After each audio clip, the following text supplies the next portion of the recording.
Okay, good morning, students. Today we are going to be learning how to model data.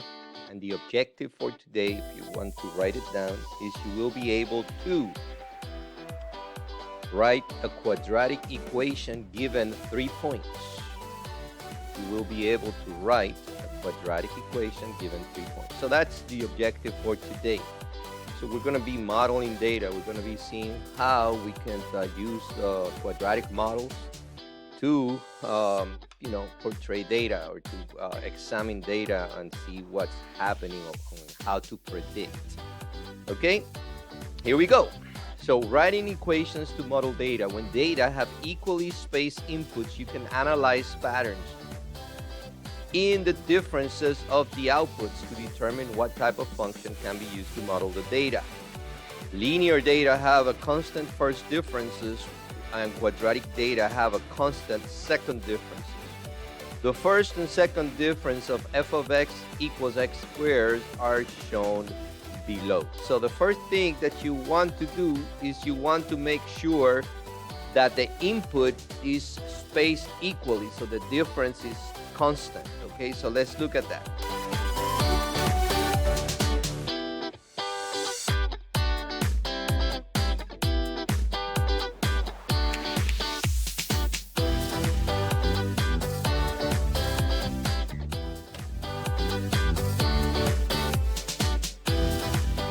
Sorry about that. If you look over here at the difference from -3 to -2, it's going up by 1. See, it's going up by 1, it's going up by 1, going up by 1, each one. So it's separated equally. Now, when you look at the first difference of the output, if you say 4 minus 9, notice that's -5. If you say 1 minus 4, that's -3. 0 minus 1 is -1. 1 minus 0, 1, 3, 5. And look and how it's changing. It's not constant. It's always changing. So that is your first difference. That's when you take the difference for the first time. But when you look at the second difference, this is what we mean by the second difference. When you look at the difference of the differences, now notice what happens. -3 minus -5 is 2. -1 minus -3 is still 2. And as we go along and we find the difference, they're all constant. Notice that when it's constant in the second time, then that means that this is a quadratic function, or it could be modeled by a quadratic function. Notice that's f of x equals x squared. We already knew it was quadratic, but that's what we observed, okay? So we can use this to model data and to find equations of the quadratic equation. So let's look at that. Example 1. Pilots can create a weightless environment by flying a plane in a parabolic path. The table shows the height in feet of a plane t seconds after starting the flight path. After about 20.8 seconds, passengers begin to experience a weightless environment. Write and evaluate a function to approximate the height at which this occurs. Okay, so they give us a table of values where they give us the times 10, 15, 20, 25, 30, 35, 40 seconds after, right? And the height at each given time. So the input and the output. Remember, these are your x's and your y's, right? That's your time and your f of t, okay? So basically, that's what you've been given. 8. Let me see, I got something.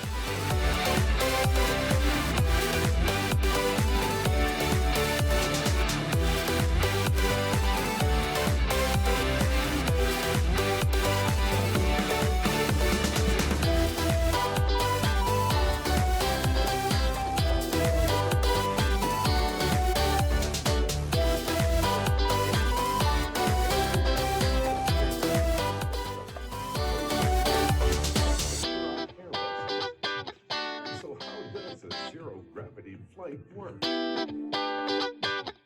flying on a radical flight pattern resembling a parabola. 3 pilots during parabolic flight, each in charge of a specific task. One pilot controls the pitch of the plane for the nose up and nose down angle. This is the most difficult of the three axes to control. The second pilot controls the roll movement, keeping the wings horizontal and stable. The third pilot handles the engine speed and monitors flight parameters. After reaching a safe altitude, one of the pilots starts a sharp climb, lifting the nose of the plane up by 50 degrees. This is the pull-up, the upward approach toward the peak of the parabola. The plane peaks at 426 miles per hour during this maneuver, subjecting everyone on board to a gravitation.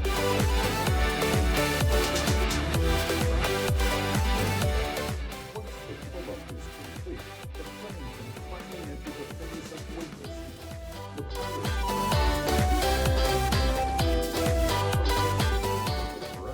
and then free fall.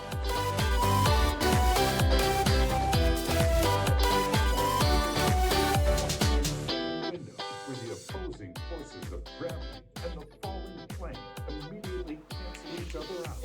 Thus,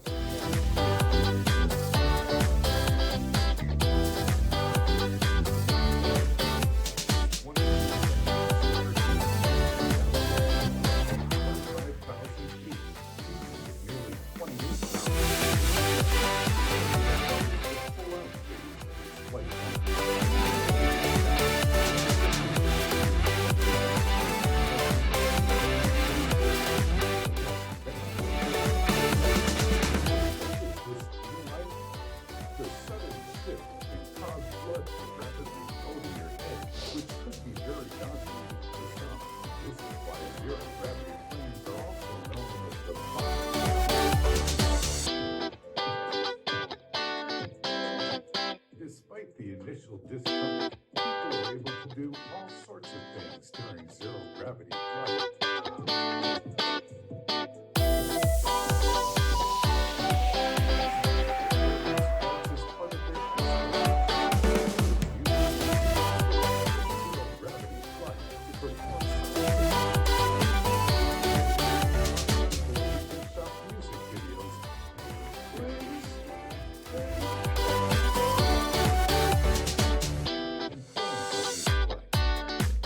The possibilities are endless, and the best part is anyone can get in a zero-gravity plane and do whatever they want.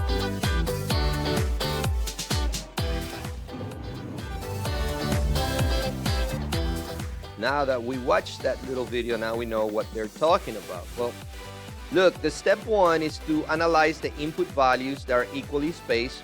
We could see these are going up by 5, so they're equally spaced. Now, we got to analyze the first and second differences. I think I did this already, so I'm going to use my numbers so you could copy them down. So when I look at the difference from 29,000 to 26,900, we have that is a total of 2,125. So I'm gonna write that right there. And then I analyze the difference from 30,000 to 29,000, and I find that is 1,575. And then I look at the next one, and it's 1,025. Then I analyzed the next one, and it was 475. Going down. And then the next one was negative 75. And the next one was negative 60. So these are my first differences. Now I'm going to analyze the difference of the differences. And when I look at that, this is 550. This is 550. This is 550. So notice that that second difference is always constant. That means this could be modeled by a quadratic equation. So it could be modeled by a quadratic. Okay? So you know that the equation for the quadratic, if you don't remember, is in the standard form is f of x, or y equals ax squared plus bx plus c. So this is the function. So the function should say y equals ax squared plus bx plus c. So what I am interested in finding out is what is a, what is b, and what is c. That's what I'm looking for. Okay, that's basically what I'm looking for. What is a, b, and c? So I could make my equation. It would say f of x equals a number x squared plus another number x squared plus another number, right? Those numbers are the ones I'm looking for. So in step 2, okay, because the second difference are constant, you can model the data with a quadratic function. Step 2, write a quadratic function of the form h of t equals at squared plus bt plus c, which is ax squared plus bx plus c. Is the same thing. That models the data. Use any 3 points from the table to write a systems of equations. So I'm going to grab me 3 points. I'm going to grab me this point right here, this point right here, and this point right here, where you have your x and y's, right? So I'm going to grab me that point. That is 10 and 26,900. Here's my ordered pair. I'm going to grab me 15 and 29,025. And the third point, I'm going to grab me 20 and 30,600. So notice that I have a lot of x's and I have a lot of y's. F of x is y, right? Y equals. So I have x and y, x and y, x and y. Because I have 3 variables that I'm looking for, a, b, and c, remember I need 3 linear equations. See, if you have 1 variable, you could solve with 1 equation. If you have 2 variables, you could solve with 2 equations. And if you have 3, I need 3 equations. That's why I need 3 points to fill in and make my equation. So I'm going to start here. I'm going to say, well, y, which is f of x, I'm going to use this number right here, which is y. 26,900 is equal to a times 10 squared. You see my x? 10 squared plus b times 10 plus c. Then my second equation, I use the second point, you do the same thing. 29,025 is equal to a times 15 squared plus b times 15 plus c. And then do the same for the third point, and I have 30,600 is equal to a times 20 squared plus b times 20 plus c.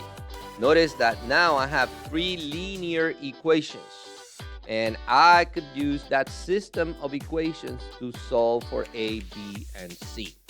I'm going to fix this a little bit because I want to write it, or I want to use a matrix calculator to do this, to make it easier for us, okay? So I'm going to, like we did last year, I'm going to show you how to set this up. So here, 10 squared, what is 10 squared?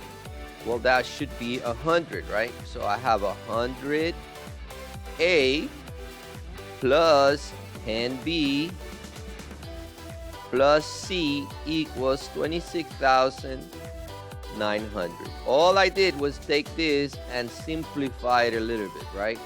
So I have it in order for me to make my matrix. Then I go to the second one, and the 15 squared, well, that's 225. A plus 15b plus c equals 29,025. And the third one is 20 squared, which is 400. A plus 20b plus c equals 30,600. Now comes the easy part, right? Because already once I have my 3 equations and I want to find a, b, and c, I want to set up a matrix. This is a 3x4 matrix, okay? If you remember a 3x4 matrix, all I'm using is my coefficients. So the coefficient is 100. Now remember, when you do in a matrix, all your a's have to be first, your b's, your c's, has to be that order so that your matrix works, right? So I got 100, oops, Okay, 100. The next one number is 10, and then the next number is 1. The next number is 26,900. The second row is 225, 15, 1, 29,025. The third row would say 400, 20, 1, 30,600. Notice that in C, you don't see a number. That means there is a 1 in front of that C. Don't forget that. Don't make the mistake of putting 0 there. It's not a 0, it's a 1. If it was a 0, then it wouldn't be there. So if you don't see a letter, then that means that it's not there. Then you would put a 0 for that. But in this case, this is my matrix. Now I'm going to go to the matrix calculator. So give me 1 second while I get that. Okay, so when you go to Desmos, once you go to desmos.com, go to matrix calculator right here. And let's set up a matrix. You're going to click the button that says new matrix. And then you have to enter how many rows. We have 3 rows, 4 columns. This is a 3x4 matrix, okay? Now we're going to use the tab button. I'm going to show you how to, you don't have to be using your mouse all the time. Once you set your number there, right here, you start just 2 hands, number, tab, number, tab, number, tab. You see what I'm saying? So that you don't have to be using the mouse to get all complicated. I've learned that if I use this method, it's quick. So my matrix was what? It was 110, 1, right? That was the first row. Did you write it down? It was 100. In fact, let me look over here. Here's the matrix. 110, 1, 26,900. So I'm gonna go 110, 1, 26,900. Keep pressing the tab. 225, 15, 1, 29,025. I got 400, 21, 30,600. Once you have your matrix, just press enter. Press enter. Okay, once you have your matrix prepared, press enter, and I'll show you how to solve your matrix. Now, you want to solve your matrix, look, go right here where it says in the corner, once it has, you see, this is matrix A, you put R reference or RREF, and then press the A because that's matrix A, and notice A, B, and C. You should have a 1, 1, 1 diagonally from top to bottom, from left to right. The first number is your A, the second number is your B, the third number is your C. Okay, so now we have A is negative 11, B is 700, and C is 21,000. Did everybody get that? If you did, great, you're doing just fine. If you didn't, fix it. Okay, so now that we have our A, B, and C, let's write it down right here. So I have that A was negative 11, B was 700, and C was 21,000. So I could write my equation. I could say then that h of t, here, let me go down so that you can see it. So I could use my form right here. So h of t is equal to negative 11 t squared, or x squared, right? Plus 700t, right there, there's B, and then C, plus 21,000. Now, I have to answer this question. It says evaluate the function when t equals 20.8. Well, I'm going to kill two birds in one stone. First, I want to know if that is really my equation. If I did it correctly, I should be able to reproduce this table up here. I should be able to, because if this is the equation, it should give me that table. So I am going to check by going back to Desmos, and let me show you where. Okay, open another page and probably go back to Desmos, but this time instead of a matrix calculator, go to graphing calculator. And I'm going to show you how to do that. Remember, here you do not want to use t, you want to use x. Make sure the x is lowercase. So I'm going to put here negative 11x squared plus 700x plus 21,000. Once I have that there, I want to press enter. I should have a graph here. There it is. See, it goes up and down.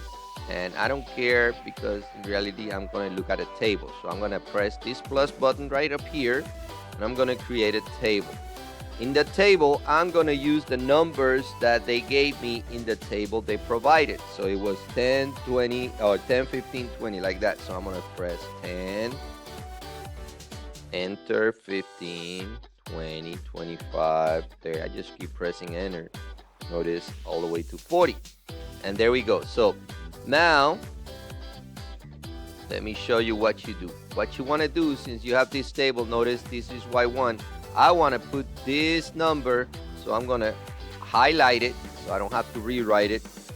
Control C for copy. And I'm going to go up here where Y sub 1 is, and I'm going to highlight it, and I press Control V. Now notice this exclamation, too many variables. That means because this is x sub 1, I need to go to the x right here and just put x sub 1, and here put x sub 1.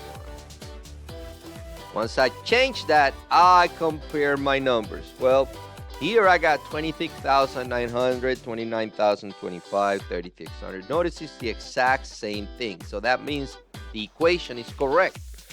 So once the equation is correct, I want to evaluate the function when t equals 20.8. Well, I got 10, 15, 20, and it goes to 25. I don't have 20.8. Hey, no problem. Look, I go to 20, click on it, and then I put 20.8. Boom, and it gives me 30,800.96. So I'm evaluating it at 20.8 seconds later. Into the climb or the dive. I think it's the climb because it's going up. So 20.8 seconds later is going to be about 30,800.96 feet. Okay, high. That's how it's going to be. So now I could go and answer my question. So I go here and evaluate the function, which means that at 20.8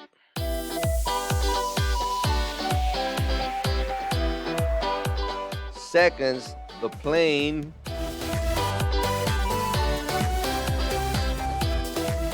will be approximately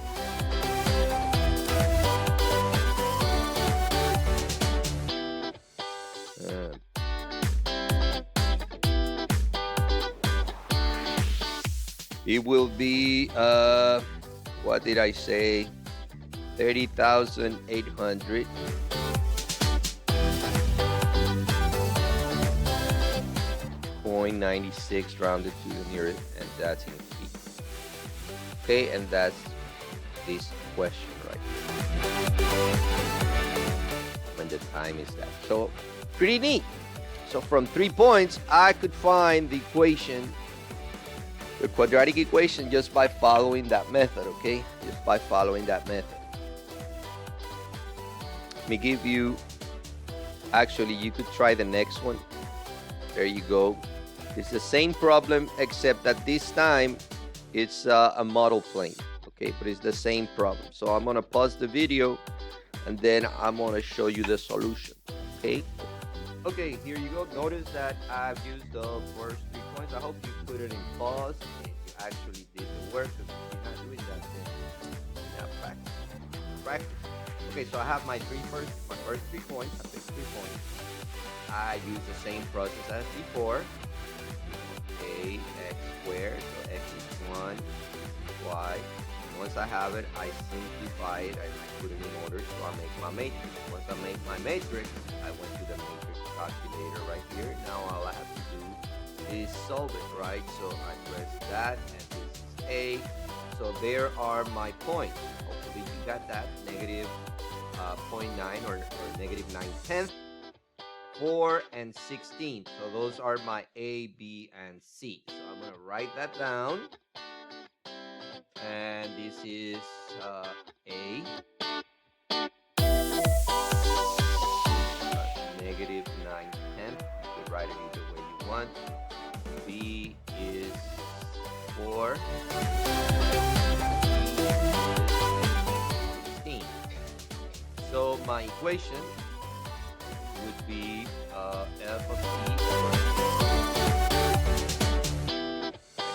height over time is equal, and this is negative, you could put it like this,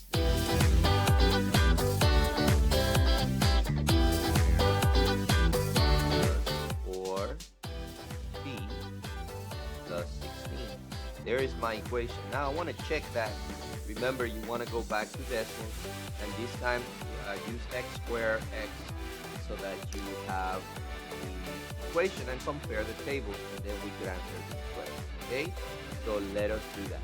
Okay, so once I went there and I did what I did before, created my equation using A, B, and C.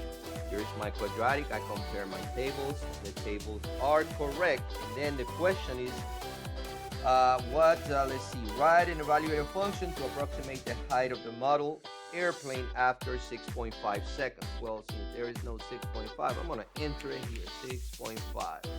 And the airplane model should be 3.975, or about 4 feet up, about 4 feet high, right? So that would be my answer. The airplane model would be about 4 feet high after 6.5 seconds. And it depends how much you want to round this up to. Okay, that would be great. Okay, here is example 3. Modeling with mathematics. In a volleyball game, a player on one team spikes the ball over the net when the ball is 10 feet above the court. Man, that's a tall guy, huh? He jumped that high. The spike drives the ball downward with an initial velocity of 55 feet per second. So it's not going that fast. How much time does the opposing team have to return the ball before it touches the court? That means before it touches the ground. So it starts at 10 feet above the ground, and you want to hit that ball before that ball is in the ground at the court, which is 0, right? 0 feet. So what we have to know is we have to know the initial velocity. So we want to write that down. The initial velocity, so V sub O or sub 0, that's the initial velocity. That was 55 feet per second. And then we have the initial height. That's what that 0 means. Okay, the initial height, which is 10 feet above the ground. And we want to know how long will it take when the height it touches the court. Well, the height at that point is 0 feet, right? So we know age, we know this one, we know that one. The only thing missing is t. See how that works? So we could fill it in. So 0 is equal negative 16 t squared, right? Plus, here is the initial velocity is 55, so 55t plus 10. Here is your equation. You see, you're using your equation, fill in, and now all you have is one variable. So for one variable, I just need that equation, right? So all I have to do is solve it. The way to solve it is you want to go to the graphing calculator again.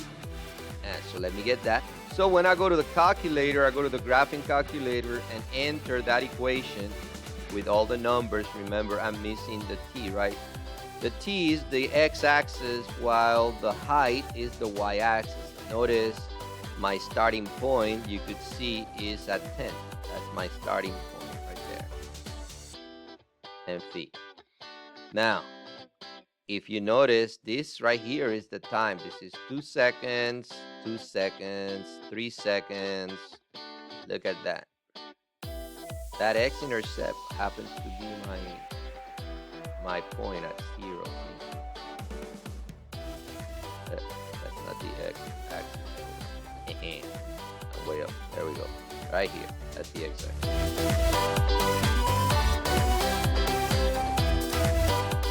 There it is. Close enough. There it is. About 3.6. That's my x-intercept. That's when the height is 0. So they have about 3.6 seconds to be able to grab that. Actually a little less than that, because at 3.6 seconds that ball will be at the ground, so, or on the ground. How about have touched the ground, right? So we want to hit that ball way before that. You have to be able to put your hands under it. So I would estimate that it has to be less than 3.6 seconds to answer that, right? So my answer to that question would be, they have less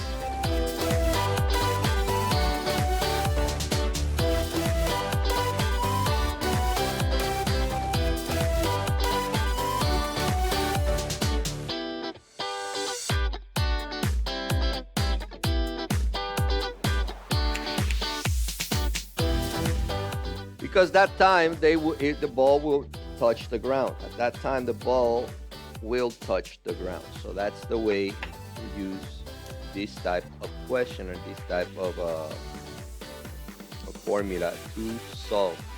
Okay, to solve. Got it? Okay, here is the next one. Go ahead and work it on your own. See if you can do it. And pause the video.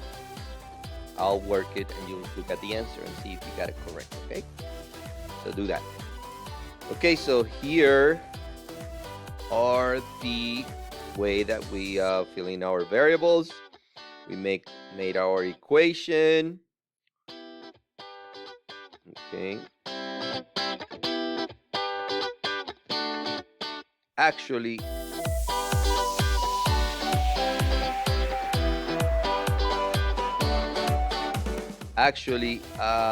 once you have it like that, I made a mistake. Once you have it like that, let me show you. There's one thing I did wrong, but everything here is correct. I'm talking to my group in my class. There is one little mistake, is that before I put it here, you see how I have plus 72? I have to take this 100 and do what? Because I have to equal it to 0 so that I could have my thing. So this right here needs to go to the other side. What happens to that 100 when it goes to the other side? It becomes what? Negative. So then 72 minus 100, that would be what? Negative 28 minus 28. So I would have 0 equals negative 16t squared plus 50t minus 100. That would be negative 100 plus 72. That would be minus 28. And that's the equation I have to enter here.